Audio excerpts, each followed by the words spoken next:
Mga minamahal kong mga kababayan, nakikita po ninyo yung pattern sa mga nagdaang araw.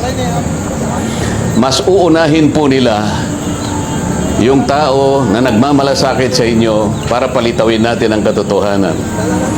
Ngunit yung taong nasa likod ng lahat ng kasalanan ito ng pagnanakaw, hanggang ngayon ay wala pa po silang ginagawang pag-uusig.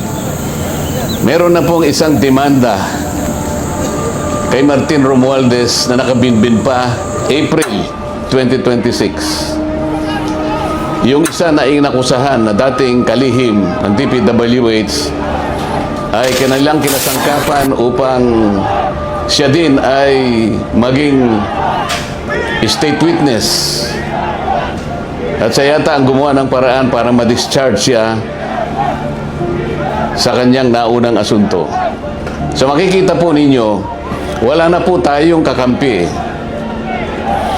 Ang kasalanan ko lamang po yung paglingkuran kayo, kung kasalanan pong matatawag yan. Na humarap sa kanila ng buong tapang para sa ganon ay malaman ninyo ang totoo. Malaman ninyo kung sino ang nagkasala sapagkat gusto nating papanagutin lahat ng mga taong ito. Ngunit kapag ako'y kanilang inaresto, hindi na po matutuluyan. Akala po nila ay maililibing ito sa limot. Ang isa pa pong inaasahan nila ay hindi na po ako makakasali doon sa impeachment proceedings na nakatakda pong magsimula sa susunod na linggo. Sa mga tweet, 2 ibon sa isang putok, mga kababayan.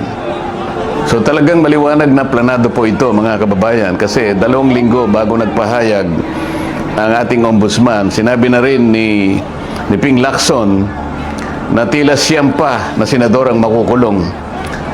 Parang alam na niya ang mangyayari. Gaya po ng nauna ko nang ipinahayag sa inyo. Alam kong gagawin nila ito. Alam kong aarestuhin nila ako. Alam kong ikukulong nila ako. Ngunit hindi po dahilan yan para tumigil ako sa paglilingkod sa inyo.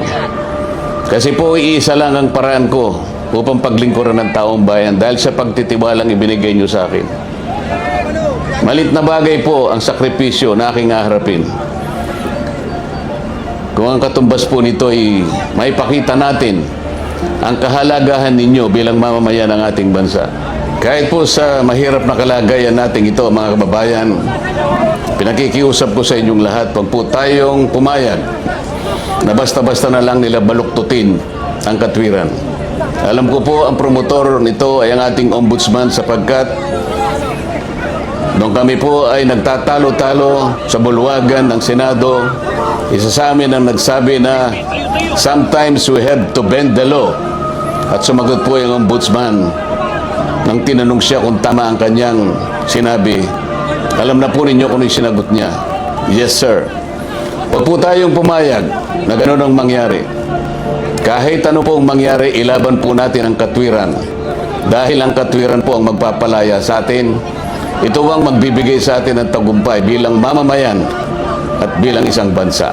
Naniniwala po kasi ako na kahit sa anong laban, lalo na po yung laban na para sa interes ng ating bansa, kinakasihan po tayo ng ating Panginoong Diyos. At hindi siya papayag na magtatagumpay ang nagbabaluktot ng katwiran. Kailanman ang kasamaan, mga kababayan, ay hindi po magtatagumpay.